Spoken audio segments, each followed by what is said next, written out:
నమస్కారం. మొబైల్ వాడకం అన్నది ఇప్పుడు నిరంతరం నేను అది చాలాసార్లు చెప్పినటువంటి ప్రోగ్రాంలో కాదు మాటల్లో కూడా భారతదేశంలో అంటే పేద దేశం ఇప్పుడు అనడానికి లేదు, డెవలపింగ్ దేశం కూడా కాదు, డెవలప్డ్ దేశం అయిపోయింది. ఎందుకంటే ఆర్థిక ప్రగతి ఎంతవరకు వచ్చిందంటే 5వ స్థానం నుంచి దగ్గరలో 3వ స్థానానికి ప్రపంచంలో ఆక్రమించబోతుందట. మన పెద్దన్న పక్కన ఉన్న చైనాను కూడా మనం ముందుకు దాటేస్తామని ఒక సంతోషం ఆలోచన కూడా ఉంది. అది తర్వాత జరగాలి.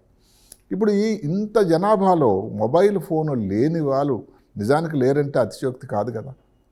అది ఏ ఫోన్ వాడుతున్నారో పోనీ ఏదైతే ఉందో పాతకాలంలో ఉండేటువంటి రకరకాల దానికి పేర్లు ఉన్నాయి, పిచ్చి ఫోన్ అని, బొక్కి ఫోన్ అలాంటిది వాడుతున్నారా లేకపోతే స్మార్ట్ ఫోన్ వాడుతున్నారా, కానీ మొబైల్ వాడకంలో చిన్న ఇబ్బందులు కూడా ఉన్నాయి సుమా అనేటువంటి ఒకే ఒక విషయం మీద మా దృష్టి పెట్టడానికి చిన్న ప్రయత్నం చేస్తాం. మొబైల్ అన్నది దానిలో వచ్చేటువంటి రేడియో ఫ్రీక్వెన్సీ తరంగాలు నిజానికి అంత మంచివి కావండి. అది కాకుండా అవతల వ్యక్తి తాలూకా మెదడు తాలూకా సెన్సిటివిటీ బట్టి కూడా ఉంటుంది. ఎంతవరకు ఈ మెదడుకు దగ్గరగా కానీ వ్యక్తి కానీ వాడడం జరుగుతూ ఉంటే ఆ వచ్చేటువంటి తరంగాలు మెదడు మీద పర్టికులర్గా చెవు ఇక్కడ ఉంది, ఇక్కడ టెంపరల్ లోబ్ అని ఒక భాగం ఉంటుంది మెదడు లోపల, దాని మీదకి దాన్ని తాకి టెంపరీగా అసలు జ్ఞాపకశక్తి మర్చిపోతారట. కొంతమంది జాబులు అవే మార్కెటింగ్లో ఉంటారు, ఇంకా ఏదన్నా కొన్ని జాబులు కంటిన్యూస్గా ఫోన్ మాట్లాడి ఆ జాబు తప్పట్లేదు.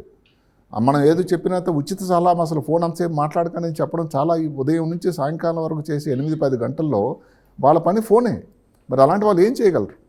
దానికి ఏమిటంటే ఈ ఇబ్బందులు అంటూ ఉంది కాబట్టి సైన్స్ ప్రకారం కొన్ని ఏమిటంటే పాతకాలంలో కూడా ఇప్పుడు కూడా కొన్ని బ్రెయిన్లో ట్యూమర్స్ వస్తాయని, దానికి 100% ఇంతవరకు ప్రామాణికం లేదు. ఏదో సిపి యాంగిల్ ట్యూమర్ అని మెదడు లోపల ఉండేటువంటి 8వ నంబర్ నరంలో వచ్చే ట్యూమర్ని సిపి యాంగిల్ అకోస్టిక్ న్యూరోనామా అంటారు.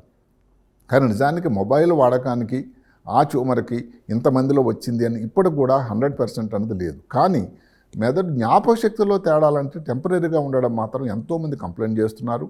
కోవిడ్ టైంలో వచ్చినటువంటి బ్రెయిన్ ఫాగ్ మాదిరి అంటే ముందు చాలా మ్యాథమెటికల్ చాలా షార్ప్గా ఉన్న వ్యక్తి మ్యాథమెటిక్స్ చేయలేరు, ఏదో పేరు చెప్పాలంటే అయ్యో ఏదో తడబడుతూ ఉంటారు. ఇది ఎన్ని ఎంఆర్ఐలు చేసినా నార్మల్గా కనబడుతుంది. కారణం వల్ల ఏమిటంటే ఈ తరంగాల తాకిడి వల్ల వచ్చేటువంటి ఇబ్బంది ఇది.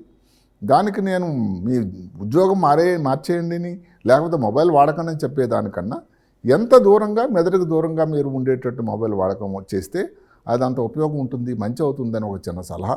ఏ విధంగా ఇప్పుడు అందరూ వాడేదే, ఇప్పుడు ఇది పెడుతున్నారు, ఇయర్ ఫోన్స్ పెట్టుకోండి, దానివల్ల తరంగాలు డైరెక్ట్ రావు కదా. సరే కదా, అసలు లౌడ్ స్పీకర్ పెట్టండి, ఏదో సీక్రెట్ మాటే ఉందనుకోండి, దూరంగా వెళ్ళి లౌడ్ స్పీకర్ మాట్లాడండి. ఎంతవరకు అంతవరకు మాత్రం మెదడుకు దూరంగా ఉండేటువంటి ఈ భాగానికి దూరంగా ఉంటే దానివల్ల ఇబ్బంది రావడానికి తక్కువ శాతం ఉంటుంది. మీరు మీ ఉద్యోగం చేసుకోవచ్చు, మీరు మీ కుటుంబానికి సమాజానికి ఉపయోగకరంగా ఉంటారు. మరి డాక్టర్ సంపాదించిన అవసరం కూడా లేదు. నమస్కారం.